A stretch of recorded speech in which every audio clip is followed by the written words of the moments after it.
was like, oh, maybe that's Will, maybe that's not, I didn't know. And then you lifted your mask off. And the thing I recognized you about from the moment I met you was just your ability. You have this unique ability to just be really present and kind and deeply there with everyone you meet. Right. Well, thank you. Well, thank you, man. And I think that that's so hard to be when you're that good. I think that is a part of my DNA, you know, part of it from difficult aspects of my childhood.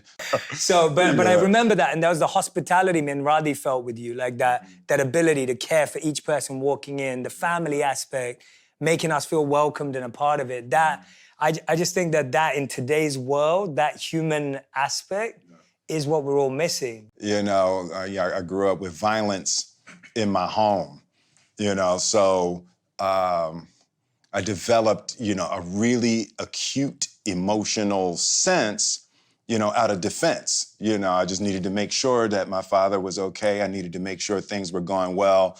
And I just became really hypersensitive to emotional movement in a room as a defense mechanism.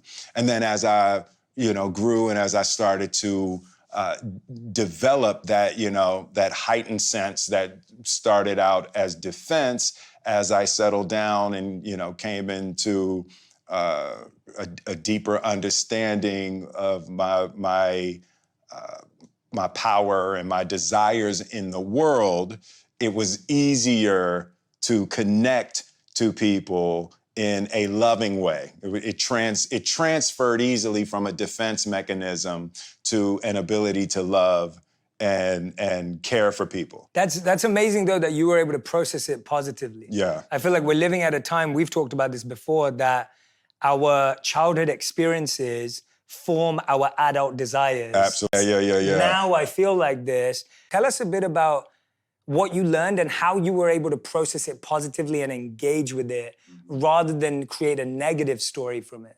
Because a lot of people may see violence and react differently. Yeah. I think there's always an aspect of us that when we feel unloved, you know, in any capacity, in any relationship, when we feel unloved, when we feel mistreated, when we feel somehow disrespected, it's a natural reaction to want revenge.